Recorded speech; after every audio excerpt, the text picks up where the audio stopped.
Hello,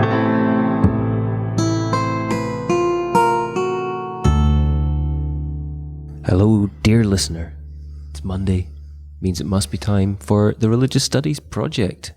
I'm David Robertson.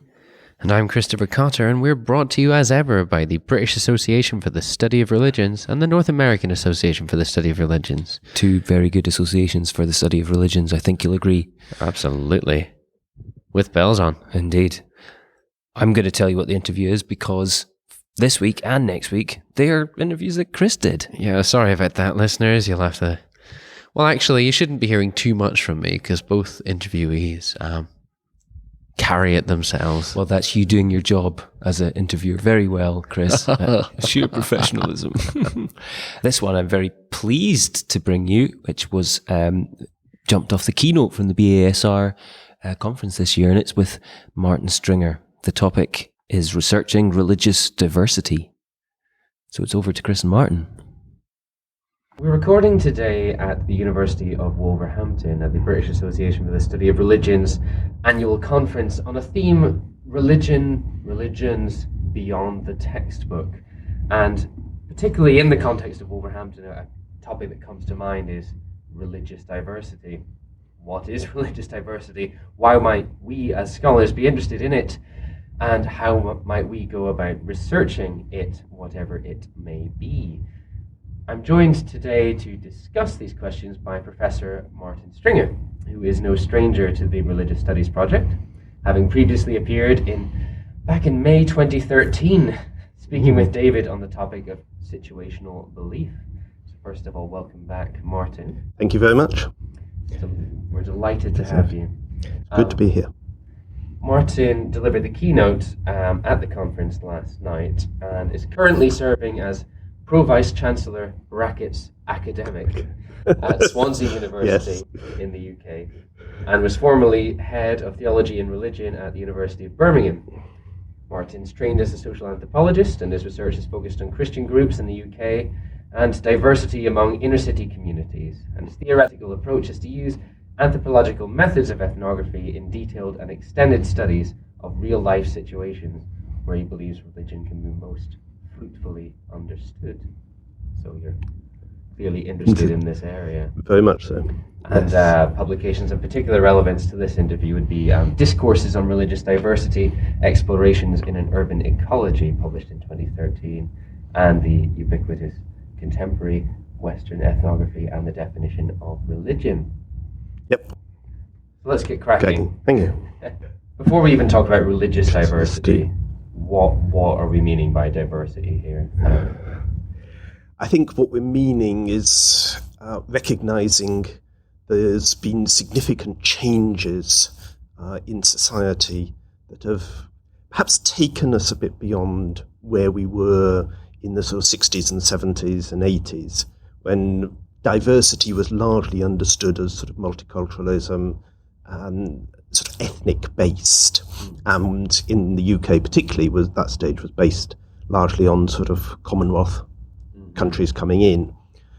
A lot of what I've been doing builds on the work of Steve Vertovec and the idea of super diversity, and he was writing about the period from about sort of mid 1990s onwards, the Yugoslav war following on, when there's been a very clear sense that migration has been happening across the world. So people are coming from many different places, not just the old Commonwealth, but across too many other different places. People are just moving, and that means you're getting very mixed communities. The example that we always use, I've been part of the Institute for Research into Superdiversity at Birmingham University, and the example that's used there is Handsworth, which is an area between Wolverhampton and Birmingham, where the GP doctors' surgeries, there's 6 of them in the neighbourhood, and on their lists of patients, there's over 170 different nationalities within one neighbourhood. And that means you get the diversity of nationalities, but inevitably you get diversity of ethnicity, you get diversity of legal status, you get diversity of language, and of course you get diversity of religion. Yeah. and it just all piles in. You can't do it in one dimension.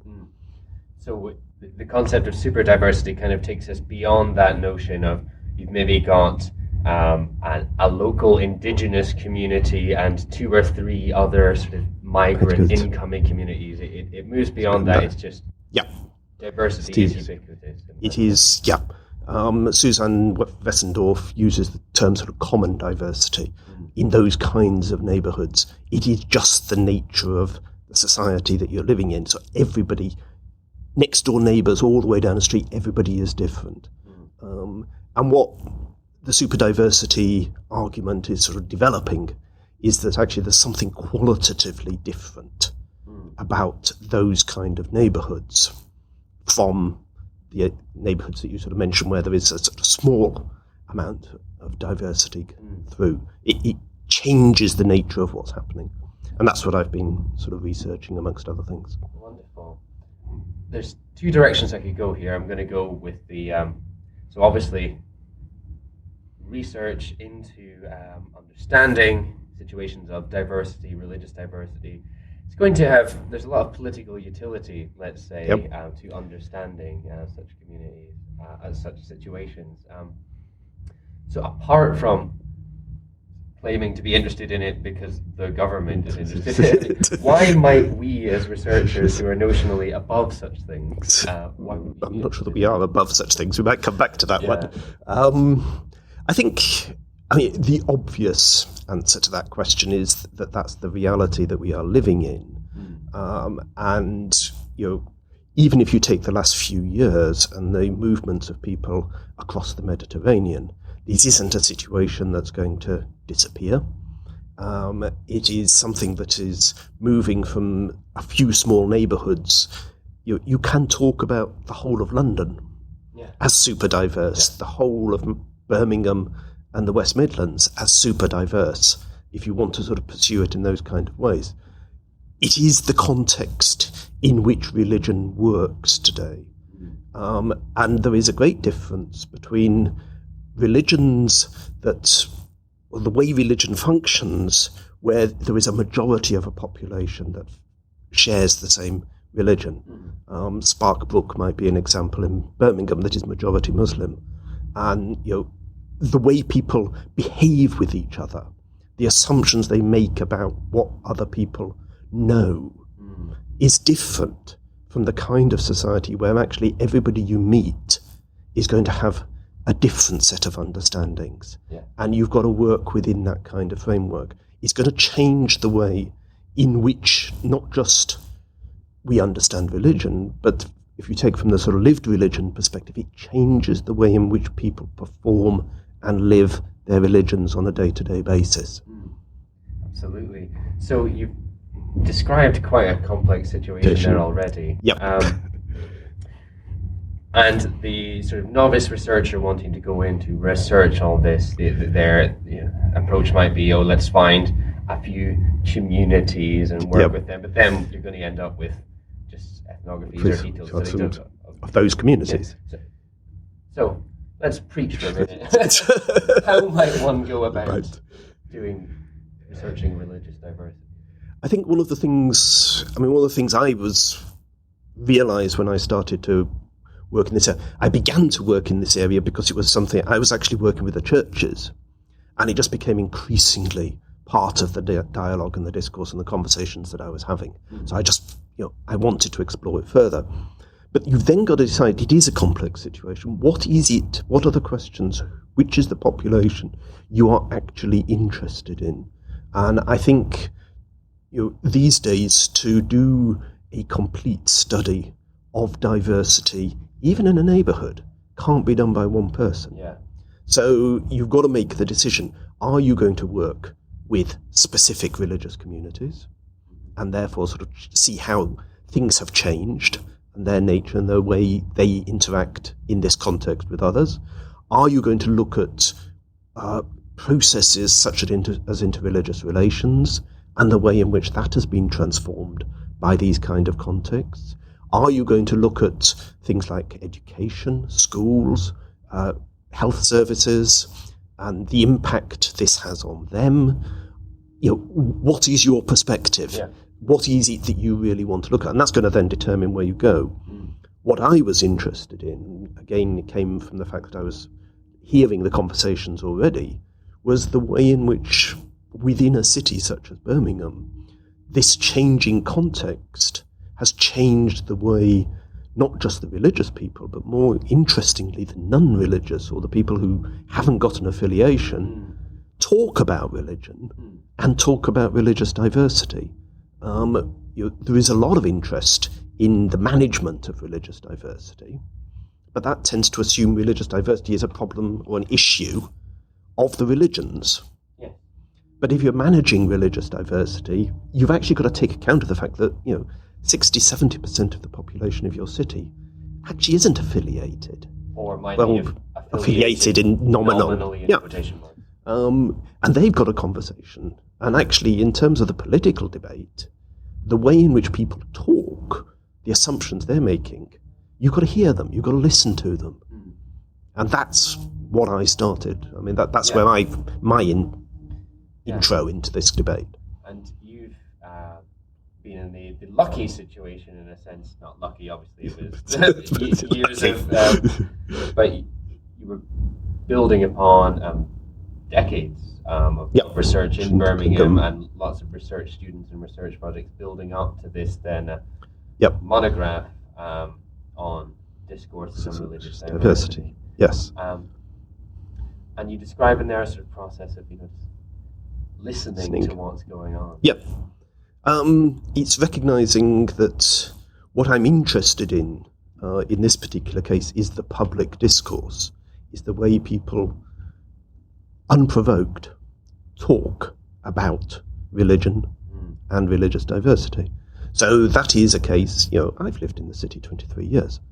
You spend time, you recognize that if you do spend time on the buses, if you do spend time in the shopping centres, if you're working within and walking around a neighbourhood, you actually hear conversations, you hear people commenting on things that are happening. And it's, at one level, it's a very superficial set of discourses because, they're throwaway remarks, they're not considered in that sense. But that's why I'm being clear. This is public. Yeah. This is what people feel they are able to talk about in the public sphere. In a sense, it's what Gerd Bauman would refer to as a dominant discourse. It's the stuff that people are willing to, they're aware in this area, I am able to say this. Actually, technically, it's not Bauman's dominant discourse. Demotic. It is one of the demotic discourses. Okay. For Bauman, and I think it is important because if we do move on to the political thing, for Bauman, the dominant discourse is the discourse of the local authority. So that's the dominant one, and you've got to speak that if you want to engage politically. Yeah. This is one of the demotic discourses, but it's a predominant one. I mean, it is a widespread one. Yeah. Yes, predominant. Yes. Good point. So on that note then, before we turn to your specific case studies, another word that we haven't really brought up here is difference. Yep. And that was quite key in your keynote last night. Yes. Setting up a distinction between diversity and difference. So it's maybe helpful to speak to that before we get to Highgate and Hansworth. Yes. The point I think I was making within the keynote last night was to use and to draw on some of the history of the debate around race and ethnicity in order to see how that then affects the way in which we talk about religion. And within the discourse around race and ethnicity, you find it also in gender and sexuality and other things. The distinction between difference, which puts two groups apart on either side of a boundary and a barrier, and that sort of very clearly separates and puts people into categories. So, you have the black community, you have the Asian community, etc. And then, within an area like Hansworth, you've got the riots and things that sort of reinforce some of that, as opposed to a discourse of diversity, which recognises that there are understandings of identity, there are issues that cross-cut. So while you may have the Caribbean community, you may have the Asian community. They could both be Muslim. Yeah. On the other hand, they could share a particular interest in a particular sport or whatever. There's all sorts of things that cross-cut those. And at that level, you're talking a different kind of way of understanding the neighborhoods. Yeah. So diversities it's a useful concept for recognizing heterogeneity, whereas difference is sort of siloed homogeneity. It is, yes, but I think one of the other points that is worth mentioning if you talk about things like multiculturalism is that simply increasing the silos, the number of silos, the number of differences that you can talk about, doesn't take you to diversity. Yeah. In that sense, the concept of our diversity I'm interested in is one that is fluid, one that is constantly changing as you're looking at it, that can be reconfigured and reconstructed. You have to talk it into existence in some ways. You're constantly remoulding it. And it's that ability to sort of reframe it in different ways depending on context, which in some senses takes you back to the situational belief. Where you are depends how you look at it and what happens with it. So let's jump straight into a few situations then. Yep. Let's Highgate and Handsworth, yes. And presuming we've got listeners all over the world, so they've won't know no Birmingham, idea so of maybe this. Yes, let's that start makes with sense. Birmingham. Yep. Okay, let's start with Birmingham. Birmingham, the second city in the UK, unless you come from Manchester. It has a sort of long industrial history, but it also has a long history of immigration that goes back to the Irish in the 19th century and then through into the 20th century with the Caribbean community, the Asian community. So, it is a city of immigrants and industry that sort of they've built up together. There's various sort of neighbourhoods around the city. One of the things about Birmingham is that it was in itself a relatively small town, but that has just swallowed villages. So there are very clear neighbourhoods, and to some extent it doesn't follow the sort of traditional model of an inner city and an outer estates and things. They're more mixed up. But that each neighbourhood actually has an identity of its own. So the two neighbourhoods that I've been most involved with and form the core of the book, one is called Highgate, which is just to the south of the city. That was a very clear sort of slum area, lots of terraced housing originally. And in the 1960s, 70s, there was a very large Bangladeshi community started to move into that area. And because of the Bangladeshi community, that was the neighbourhood that was chosen to be the site of the first mosque, purpose-built mosque within the city that's now become the central mosque. When I was working in the neighbourhood in the 1990s, the whole area had been demolished, the slums had been removed, and new housing built. So the Bangladeshi community had moved out, and a Caribbean and poor white community had moved in from other parts of the city. So the mosque itself really didn't connect with the neighbourhood. It became peripheral. I use the phrase, it turns its back. And actually the back entrance is the one that goes onto the neighbourhood. The front entrance looks out over the inner ring road and to Spark Brook, which is the Muslim area opposite. But the other big religious community there, or building there, is St. Augustine's Church, which is a traditional Anglo-Catholic church set up originally to serve the slum.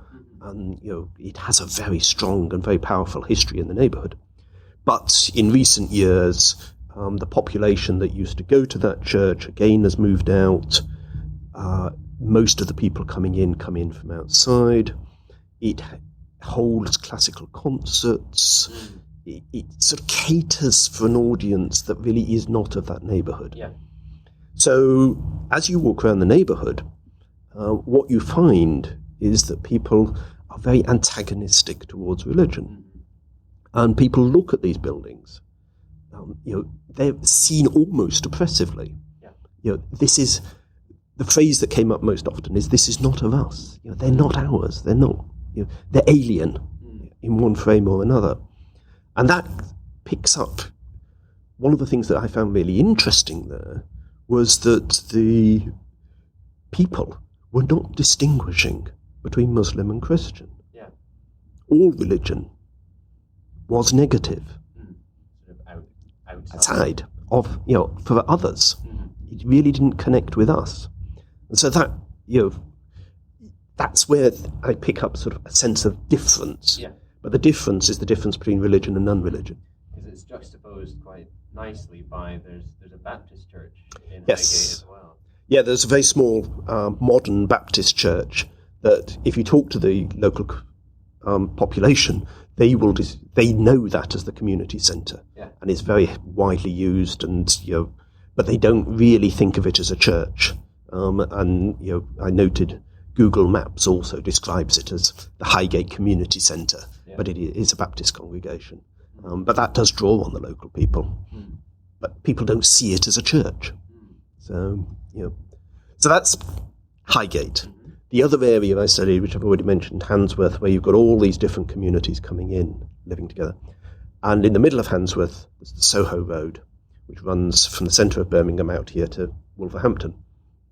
And you go along that road, and you've got Rastafarian Cafe, you've got a Gurdwara, you've got a Buddhist temple, you've got the parish church just off, you've got an evangelical church that's been built just behind this thing, you've got the Polish grocers, you've got, all the way down that road, you've got one religious institution after another, that you can see visually. Yeah. Although the Gurdwara dominates, they own a large chunk of the southern half of the road, but all the way along, that's diversity. And the photographer Liz Hingley had a project called, was it Under Gods, which Yes. is all online, and I'll try and It link to it is. from Yes. this podcast so that people can see the diversity. No, they're wonderful images, and she spent a lot of time in that neighbourhood, just sort of listening to the people. But what I found there, just talking to people, is this sense, I call it a sort of sense of diversity. Diversity was the core of the discourse. That it came out in a number of things. When people were stood in front of the Gurdwara or the temple or whatever, they owned it. This is our temple. This is our. Even if they weren't part of that, there was a sense that this is part of Handsworth, and this is important to Handsworth. But the other thing you get is people, looking for other means, other kinds of identities,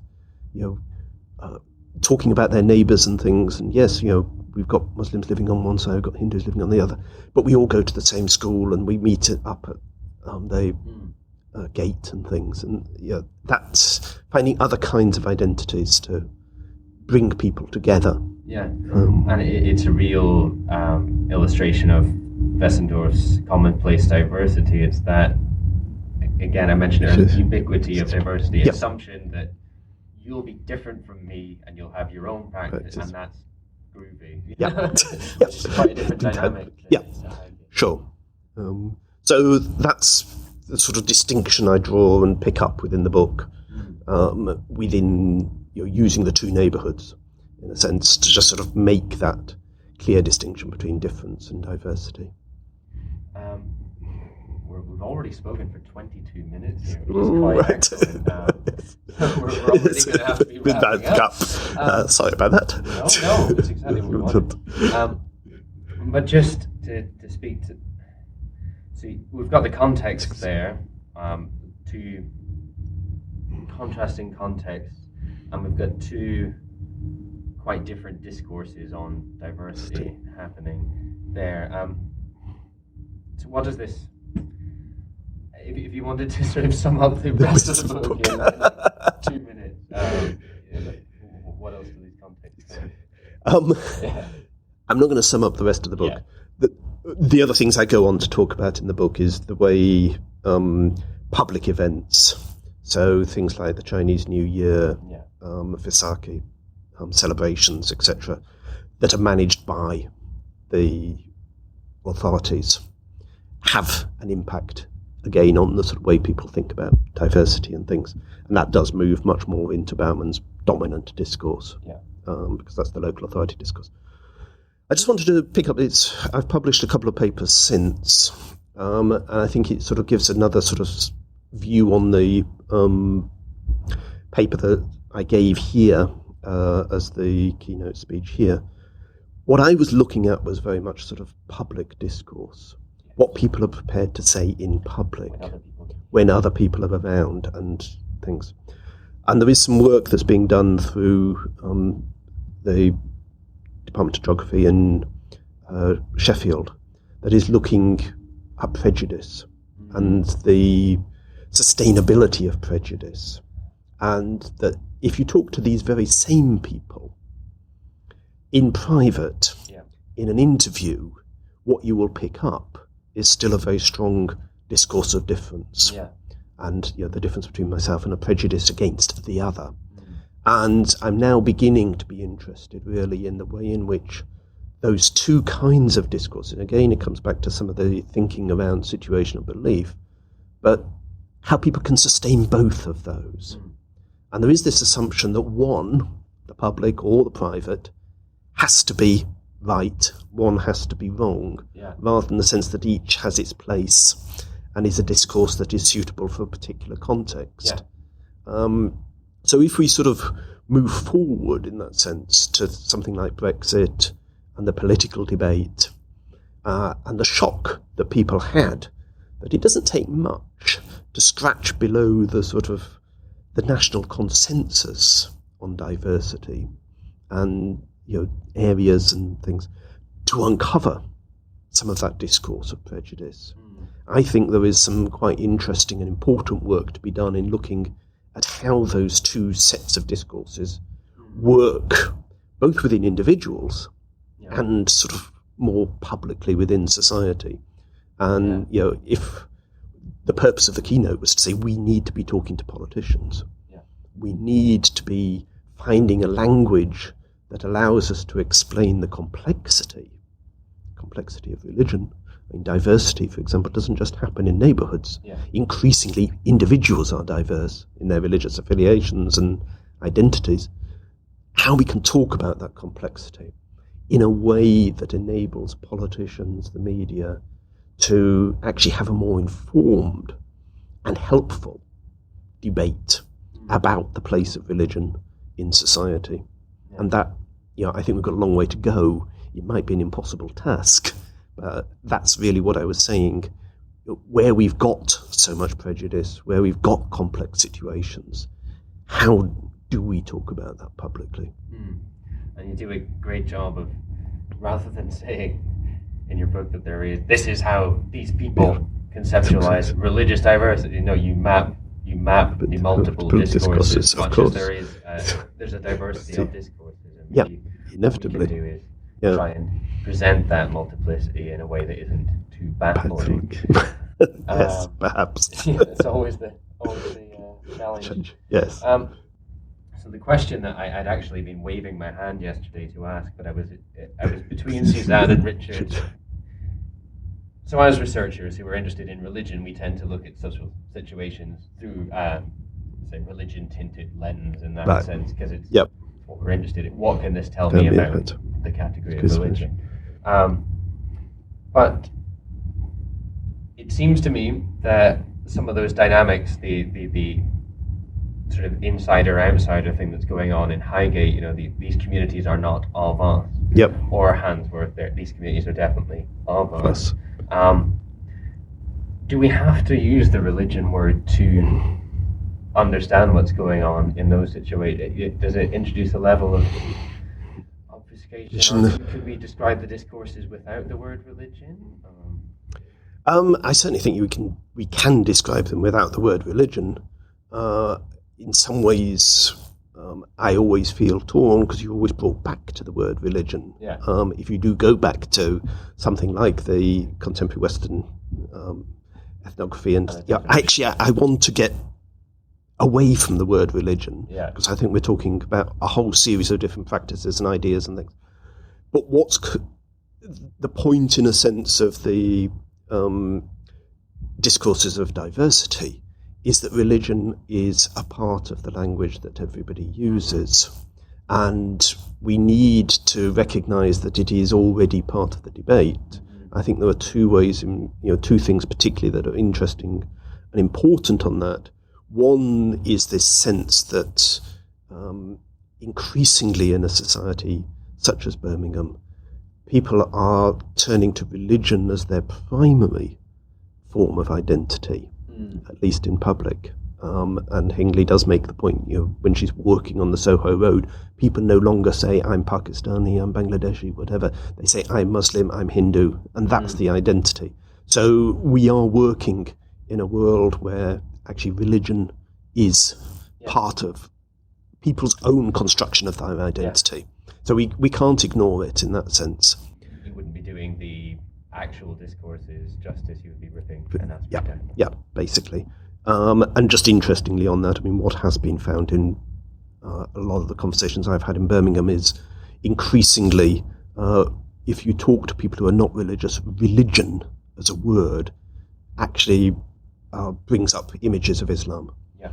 Islam is now the sort of archetypal religion. And when people talk about religion as Islam, they're thinking of not Christianity. That's a change. But I think the other side of that is that we've got to recognise that a whole series of behaviours, of identities, of practices that are very important to people, and that change as they move across the world.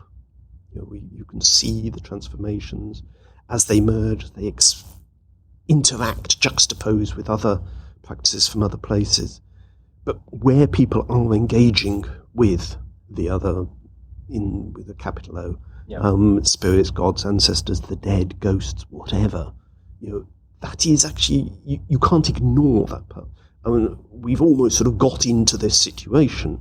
I think it's Grace Davey who says one of the problems of British society is that we've lost the art of talking about religion. We don't have a language in which to be able to talk about the religious. Discourse has been secularised. It has been secularised too far. And therefore, when we are faced again with a complexity of religion, actually the media, society at large, doesn't have the understanding to be able to do that. And I think that is, again, one of the responsibilities of the religious studies community, is to provide a language that is not religious language, but is a language about religion that enables society at large to actually have a sensible conversation about it. Absolutely. And we could just hope that some people would listen to this podcast and promote with the religious studies community, and I think that we get a really good, solid introduction to the complexities of this topic and some of the real challenges that we face researching it and the interesting and innovative ways that you've approached it. So thanks so much, Martin, for joining us. Thank you very much. Great pleasure. Thanks so much for that, Chris, and indeed, Martin. Oh, you're very welcome, David. You're very welcome. I enjoyed that a great deal.